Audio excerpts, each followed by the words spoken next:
Salam saudara-saudariku yang dikasihi oleh Tuhan Yesus Kristus. Berjumpa lagi bersama saya Angelo Penli. Pada saat hari ini saya akan membawa sebuah renungan yang berjudul bertahan dalam ketidakpastian. Kita tahu pada saat hari-hari ini kita mengalami sesuatu yang tidak pasti gitu teman-teman, saudara-saudariku, di mana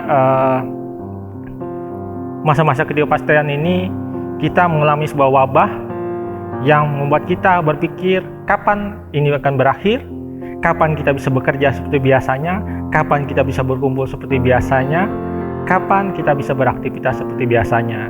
Hari ini mengingatkan saya pada sebuah firman Tuhan, yaitu di Roma, di mana jemaat-jemaat mula-mula di Roma mengalami sebuah ketidakpastian juga seperti yang kita alami pada saat hari ini. Walaupun konteksnya sedikit berbeda, tetapi saya mengambil sebuah kesimpulan hampir sedikit sama dengan apa yang kita alami.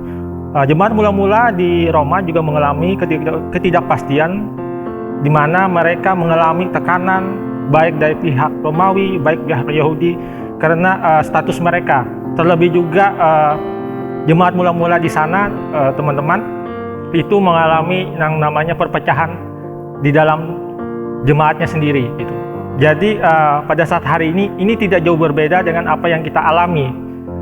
Kita mengalami yang namanya ketidakpastian baik dalam segi ekonomi, baik segi kesehatan, baik juga dalam segi keagamaan kita. Kita mengalami konflik dengan agama-agama sekitar kita. Bahkan konflik ini juga tidak terjadi antara agama lain, tetapi antara kita sendiri pun saling bertentangan satu dengan lainnya.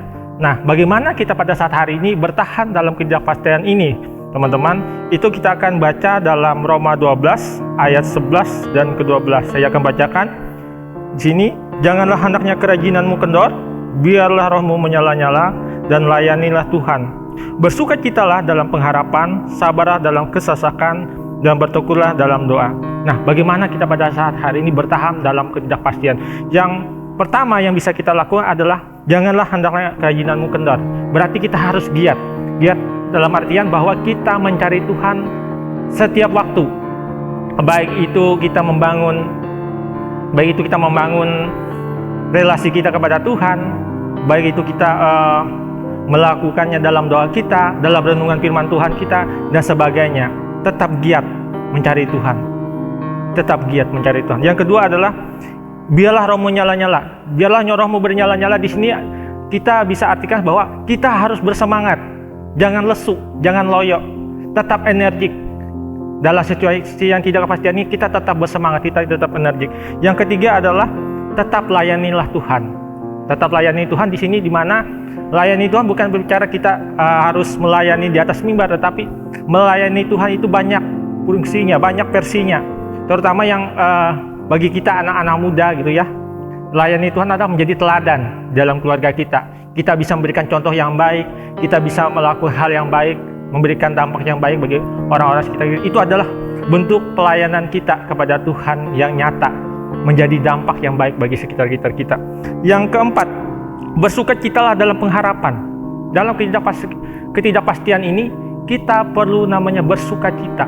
Walaupun kita mengalami yang namanya ketidakpastian, tetapi Tuhan mengatakan tetap bersukacita dalam ketidakpastian ini. Dan yang selanjutnya nomor 5 adalah sabarlah dalam kesesakan. Kita tahu dalam situasi yang seperti ini kita tidak bisa berbuat apa-apa, tapi kita yakin percaya Tuhan kita adalah Tuhan yang luar biasa yang dapat melakukan segala sesuatu. Jadi teman-teman, marilah kita bersabar sampai Tuhan menolong kita pada saat hari ini. Dan yang terakhir, bertekunlah dalam doa.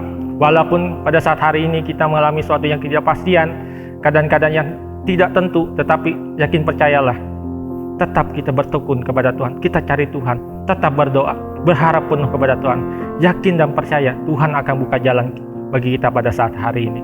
Mungkin itu yang bisa saya sampaikan tentang kebenaran firman Tuhan. Biarlah firman Tuhan ini mengingatkan kita untuk tetap senantiasa mencari Tuhan dalam ketidakpastian ini. Biarlah firman Tuhan ini mengingatkan kita agar kita tetap setia di hadapan Tuhan. Amin buat firman Tuhan. Tuhan Yesus memberkati.